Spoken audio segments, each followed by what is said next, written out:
Accountability. When I was growing up, I used to always get into trouble, and I mean crazy trouble at a very early age, telling teachers to go F themselves and giving teachers the finger. And I mean, I was truly a very, very horrible young student. Like, I did not confine well to the ways of school. I mean, I got kicked out of two high schools. Two high schools I got kicked out of. That's fucking hard to do.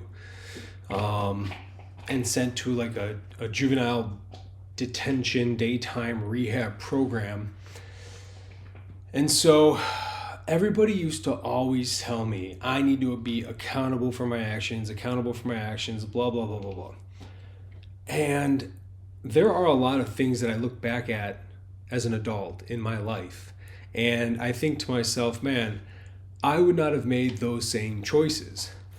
And there's a lot of lessons that I've learned from things that I used to believe. Like, for example, I used to think Kurt Cobain was the coolest guy in the world, that he did all this amazing stuff. He went from the streets to this, world's most famous rock star, and he made good music, a unique expression.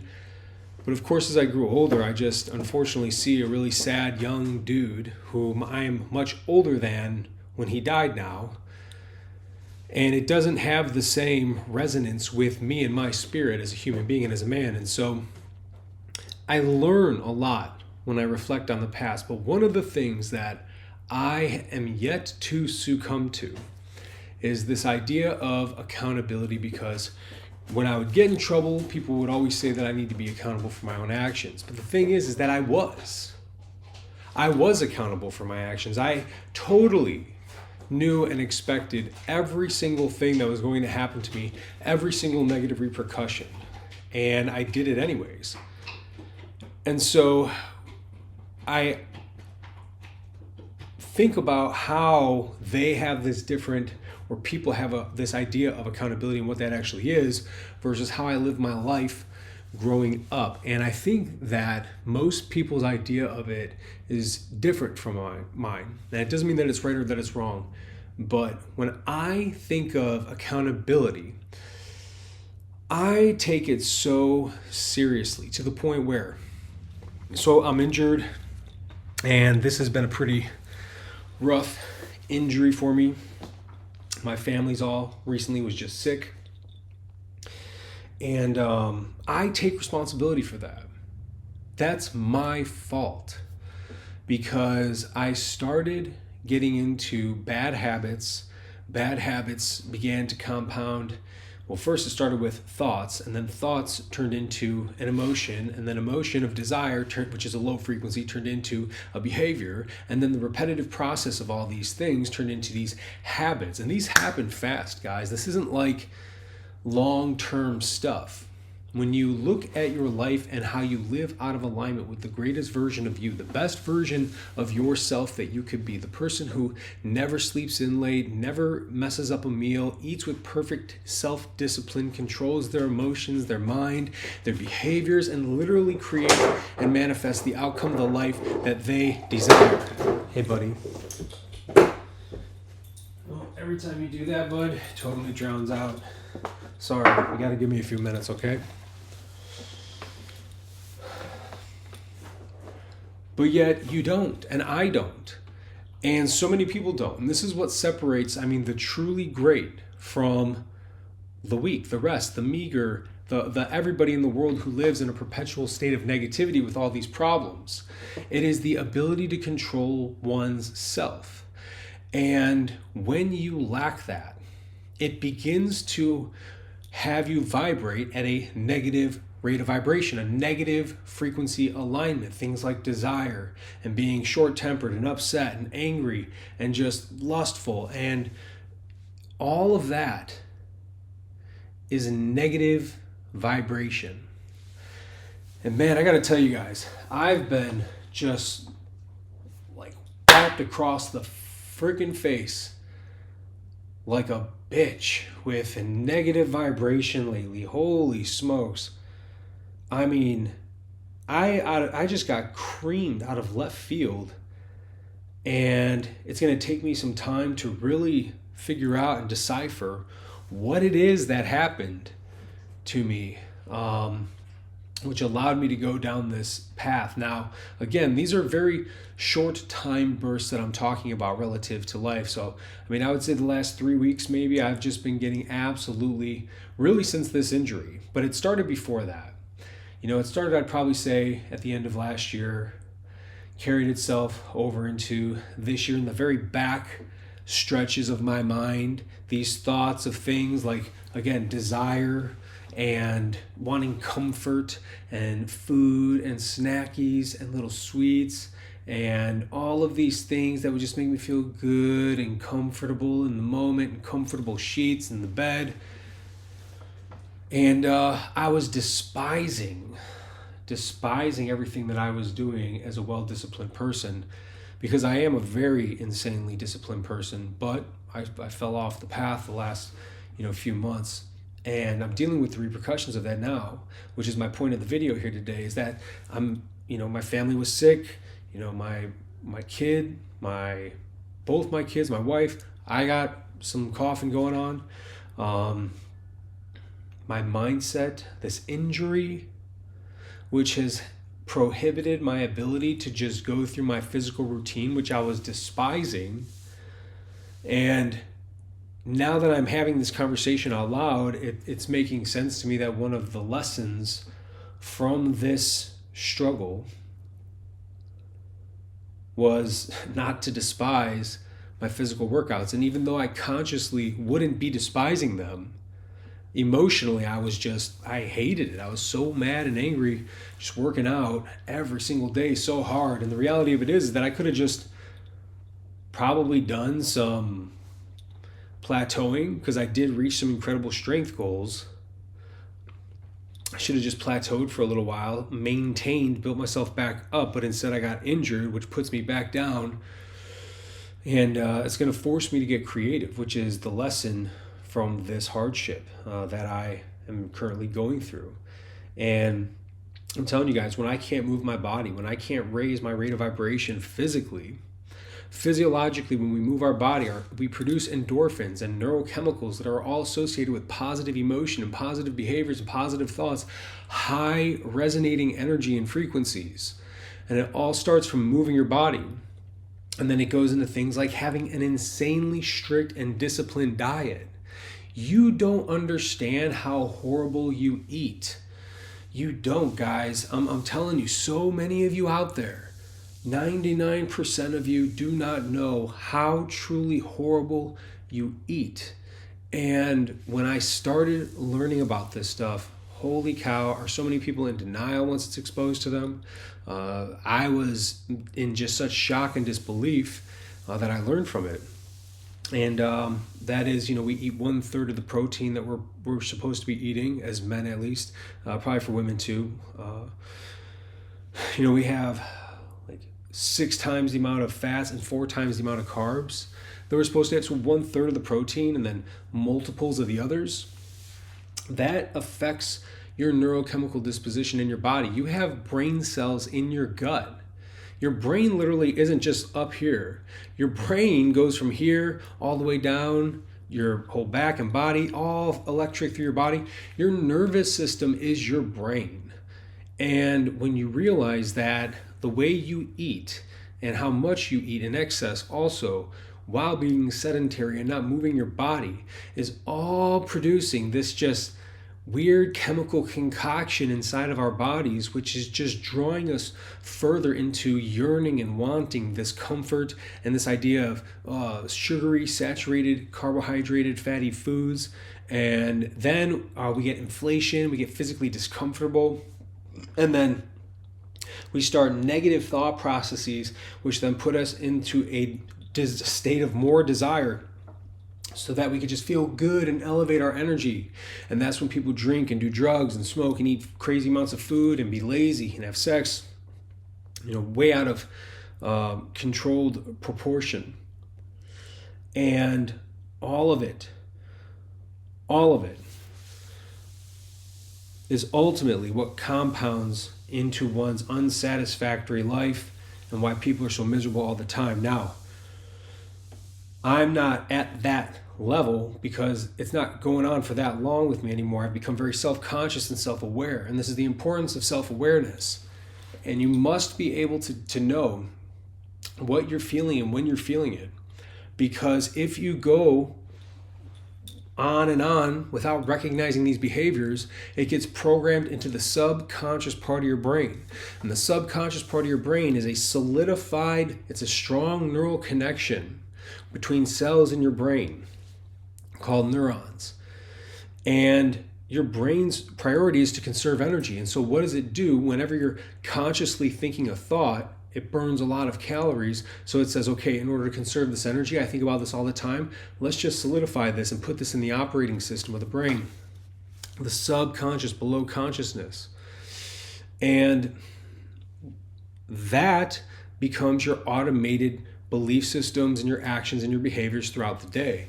And so if you have these negative thoughts due to this desire to seek comfort, to feel better because you're in a negative state of existence, because your vibration is down low, because you've fallen off of the path, you're not eating well, you're not exercising, you're not thinking the right way, you're not spending time in the quiet, alone, journaling, meditating, hydrating. If you're not doing the things that'll make you the greatest version of you, then of course you're going to be miserable, because it's producing all those neurochemicals that have a negative effect on your body and your mindset. But again, you program this into the subconscious part of your mind, and now you're screwed. And so having self-awareness as to why you're feeling the way that you feel, and you find this in solitude, you find this in the morning before people have woken up, and you just write in your book about anything. You just write your thoughts out on the paper, and you just let it flow. And that's how you solve problems. That's why people always have written things out. That's how you solve problems. And when you become self-aware of the problems, that puts you into that state of consciousness that is out of alignment with the greatest version of who you can be, well, then we could fix it. We've solved it. It's the problem. We've identified it. We write it out and we solve it. And we let our connection to God, which exists in all things in the universe, every fabric of existence, every seed that is woven into all of creation, all comes from the same energy source, which vibrates. All things vibrate, which is what I'm talking about when I say a rate of vibration. And when we allow that force that has created us to guide us, once we become aware and our consciousness is in alignment with the problem that is and the solution for what is causing us to have this negative state of existence, this low vibration, constantly seeking and desiring comfort and things, and just and not being controlled and self-disciplined in our way, which is the alignment of our actions and our belief system, our thoughts and our emotions with the greatest version of who we are made to be, that pulls you out of alignment. And so therefore, when you start vibrating and resonating at that low frequency, guys, now the people around you are going to suffer. Now the people around you, like your children, I take accountability for when my kids get sick. Let me say that again. I take accountability for when my children get sick. And if my wife gets sick, because I, as the man of the home, as the leader, as the most powerful in this energy controlling atmosphere environment, the most domineering force in the home, the protector, the provider, I affect everybody else. I'm the main circuit and they're plugged into me. And if my energy is bad because I've allowed myself to fall off my disciplines and fall off of my way, then they are living in a state of dis-ease. Their vibration is now resonating at whatever magnitude mine is at, because my amplitude is much greater and I'm going to pull them down to where I am. And for babies in such developmental years, that's huge. For your significant other, your spouse, That's huge. Rufio, hey, get that ball. Hey, ball. There you go. And so I blame myself when, the house is sick. That's the level of accountability I believe in when it comes to being a man or a woman in this world. You are accountable to every single atom and its placement and its design in your own life. Nobody else is responsible for a single thing other than you. There are no external forces. Everything is connected, and everything therefore is influenced by the way that you choose to look at it. And this is a scientific fact for quantum physics, the law of observation or whatever they call it, where particles behave differently whenever observed versus unobserved. And so you are literally creating the reality. You are drawing in to you in your life, just like the walnut, just like the acorn draws into it all the nutrients of the earth so that it can create an oak tree. You are that acorn. You are drawing in the nutrients that you so desire based off of the signals and the vibrations that you put out into the dirt or the world around you. Plain and simple. And so you must be able to be self-aware of the things that you feel and why they're causing you to feel that way, because that will create thoughts, and those thoughts will create behaviors, and those behaviors will create the environment in which you have and you live and you perceive around you. And that is a scientific fact. And the more you do it over and over and over again without actually observing the behaviors and the actions and the emotions, then the more ingrained it's going to become within your subconscious mind and your heart and your spirit and the way you live your life. And so therefore, if you're dissatisfied with where you're at in life, it's going to be much harder to turn around. I know, because I was there just until a few years ago. My whole life was just on this autopilot of getting wasted and drinking booze. I've spent most of my life wasted drunk, guys. I mean, like obliterated, like Jameson fifths until just a few years ago. Like this is very, very recent. This isn't like Heroin Joe all the way back when he was a little kid. This is, man, not long ago at all. And then by the grace of God, for me, I was able to uncover and unlock these mysteries because I heard these words and these wisdoms while going through the brain injury clinic program. And it all came together. It all made such perfect sense to me.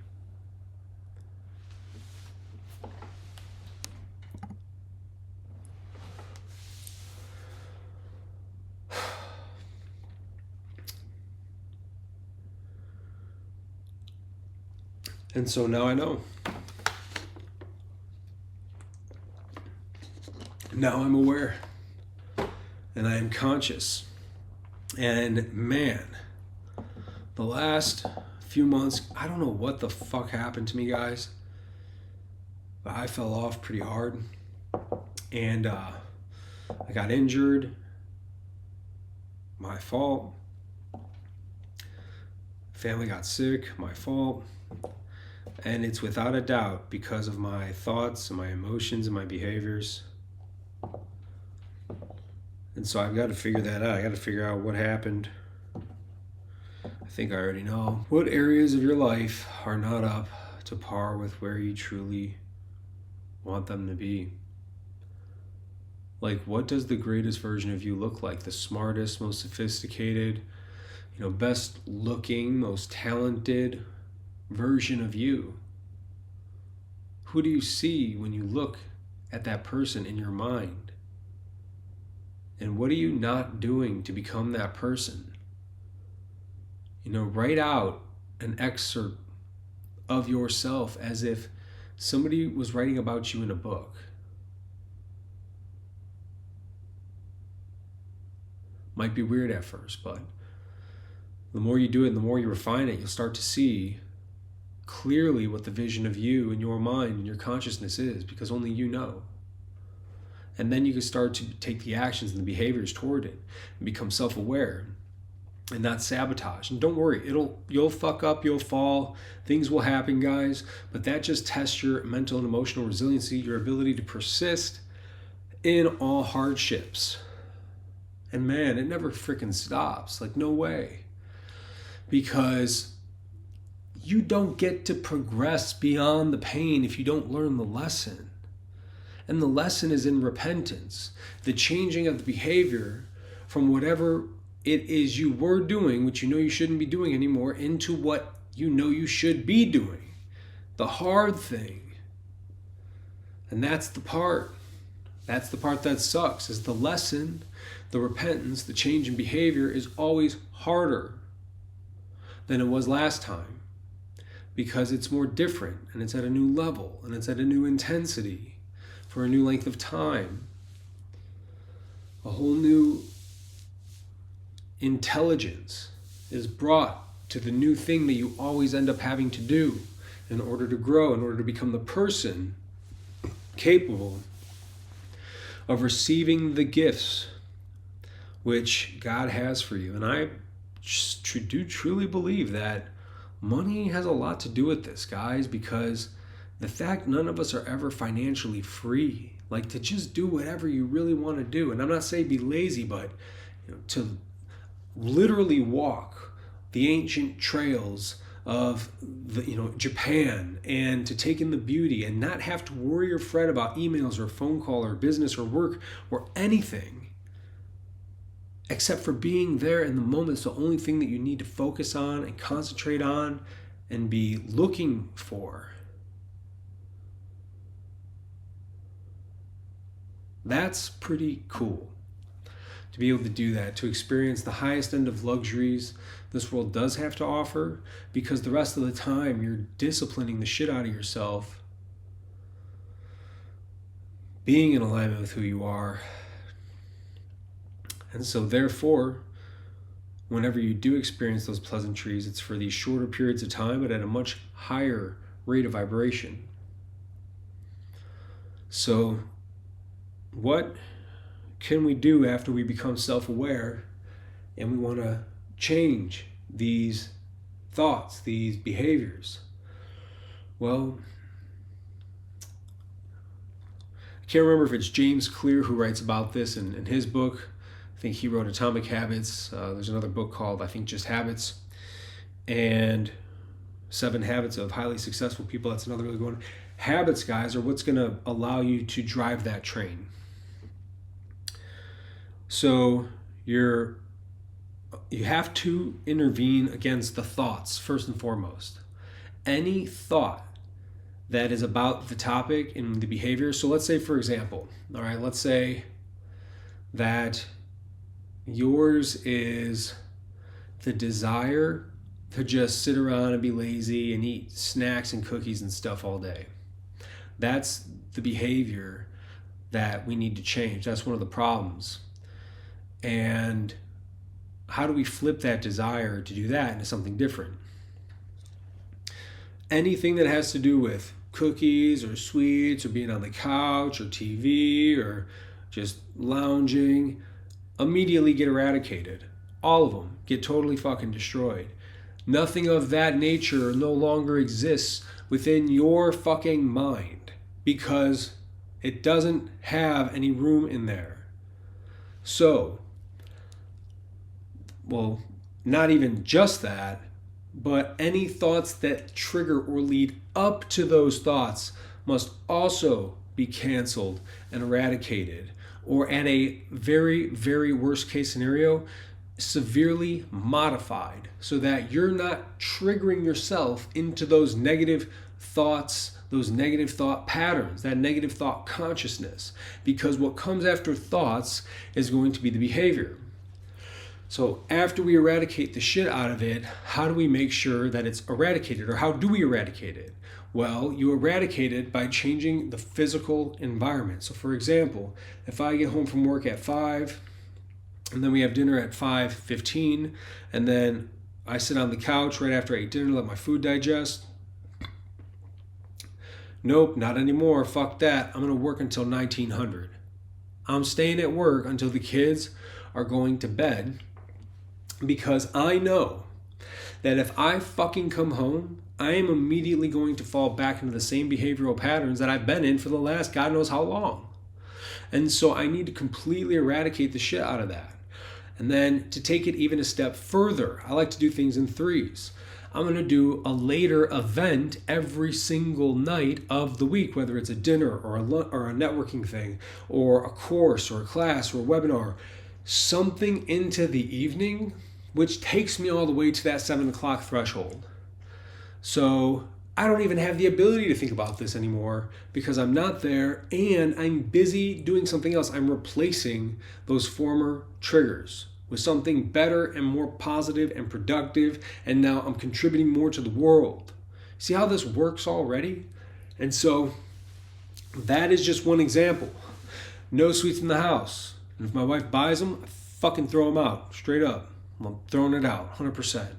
There's no way around it. I will throw that bitch out because I'm sick and tired of being a victim of my own stupid thoughts, and I'm going to control these bitches. And you don't do it by just sitting a fucking box of cookies in front of yourself. That's how you end up eating the fucking box of cookies, because you've been eating the fucking box of cookies for the last fucking 6 months or however long it's been. So you need to completely get rid of this shit. Completely fucking destroy it out of your life. It has no place there. Then, just to make sure that I'm kicking this thing off right and showing my steadfastness and dedication, I'm going to fast for at least 18 hours. I'm going to go from 8 p.m. to 2 p.m. The next day and not eat a single thing. I'll drink water and I'll drink black coffee, and I'm going to work out vigorously so I could just cleanse and detox this shit out of my body. So I'm cleansing and detoxing all this stuff out. I'm no longer going to be at home at the time of day in which this behavior would begin, and I'm going to be busy doing something else, contributing more to the world and society, while replacing it with the previous time in which I would have been indulging in a bad negative behavior. You see what I'm saying? That is how you begin to do this. And then I come home, no sweets, ain't got to worry about it. I'll eat some fucking blueberries then. That is how you change your behaviors, guys. Extreme, massive action and eradication, but a replacement of those behaviors. Because here's the thing is you just do this for a couple weeks, like maybe even 1 week to 3 weeks, depending on how hard you've been in this cycle. You're already cruising. You're rocking and rolling, baby. It's always most difficult at first. Like when a rocket ship takes off from Earth, it requires the most thrust because it's dragged down by gravity. But the further it gets away from the center of the Earth or the surface of the Earth, and the further it gets away from the gravitational pull. And so therefore, less thrust will take it even farther. Just like you with these behaviors. You started new, you're beginning to make those connections in the brain. You're stopping the old behaviors. You're beginning to pull those old ones apart. Neuroplasticity, you're rerouting, you're rewriting your brain. And when you do that repetitively after you've built this momentum and you keep doing it, guess what happens? It gets solidified and programmed into your subconscious, and now this is becoming your new behavior, your new pattern, and you can check that one off the box. Check that one off the list. That's it. That's it. And then you start going down the list with all of them. And you stay towards it because you're driven emotionally. The Greek root word of emotion is emotus, energy in motion. When you're emotional, you are driven. You do. Because you are energy and you are in motion. You're emotional. Emotional isn't just some stagnant, descriptive version of a feeling. It's a verb. Emotion is a verb. It's an action. And so when you're emotion or in motion,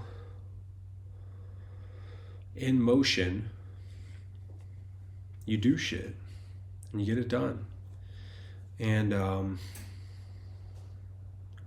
you stick with it no matter how long it takes, no matter what hardships you endure, no matter how many times you fall off that road, you fall off that path, no matter what losses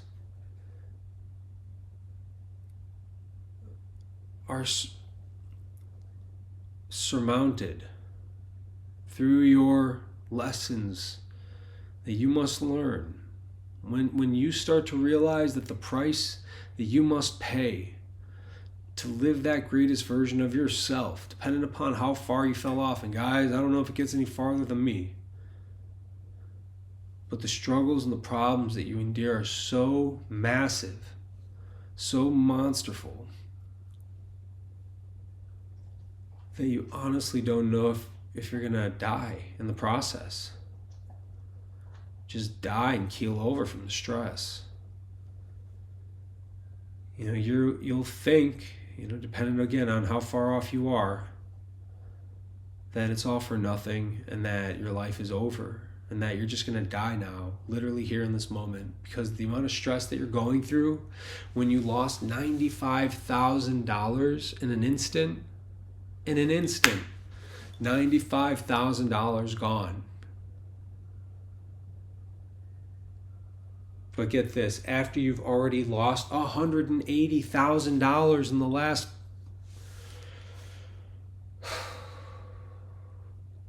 2 days, everything, again, for the 5th time. 5 times I've lost everything since leaving the Marine Corps. What the fuck? And each time it's this new lesson.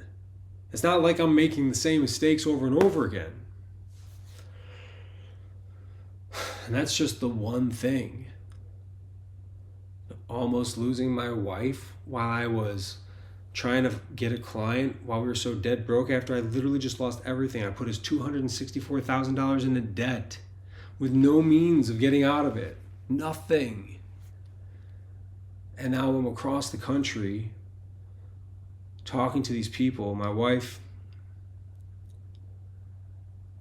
is in the hospital and the doctor said, you just might want to say goodbye before, you hang up.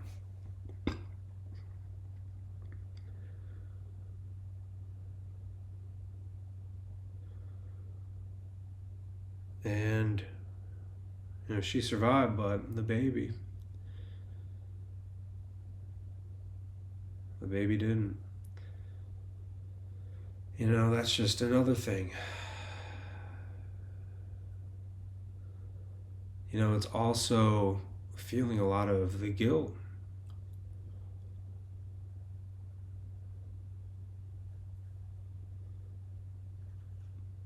The survivor's guilt. When you put yourself in a position based off your own behaviors and other people get hurt.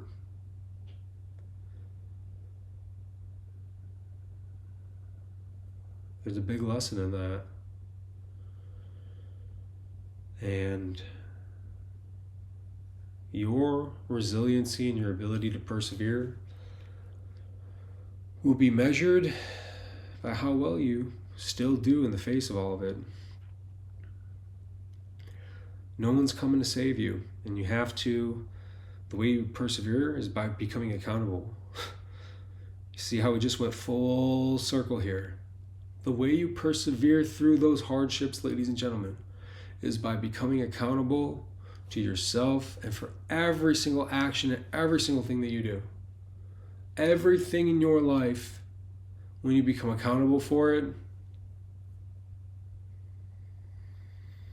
you now have the power to change. And then you change it for the process that we just described in creating thoughts, which then therefore create emotions, which then therefore create the behaviors, which then therefore create the quality of your life. And that's the difference between the greatest version of you and somebody who isn't, and you're dissatisfied, and you never truly reach that total and potential. Like when you go to your deathbed, there's going to be something in your heart going, I just didn't give it 100%, did I?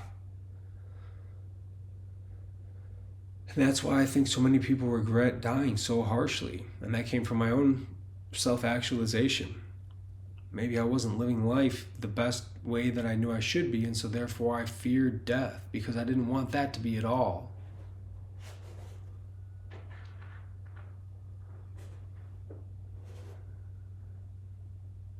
Where are you? What are you not being accountable for in your life that you've been blaming on somebody else or some circumstance? I mean, everything, guys. You must be accountable for it all.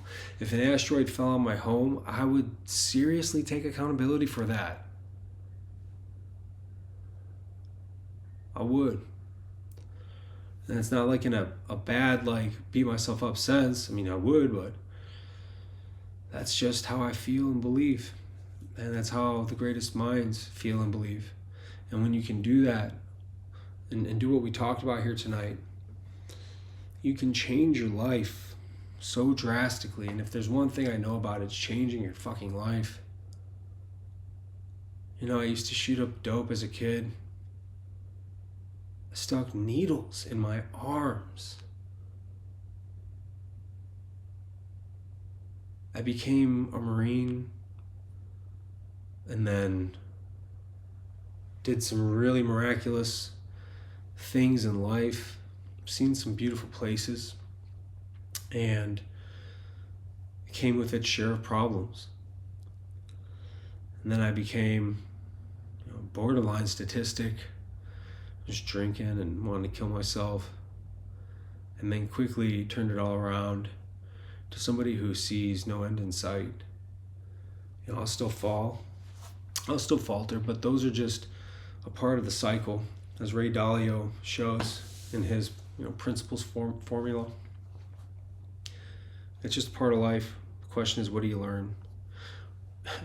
And you really can't even learn unless you accept accountability. Like, you can't learn unless you accept accountability, guys. And so that's just what I wanted to be here to talk with you all about tonight. What should you be more accountable for? And let's talk about it.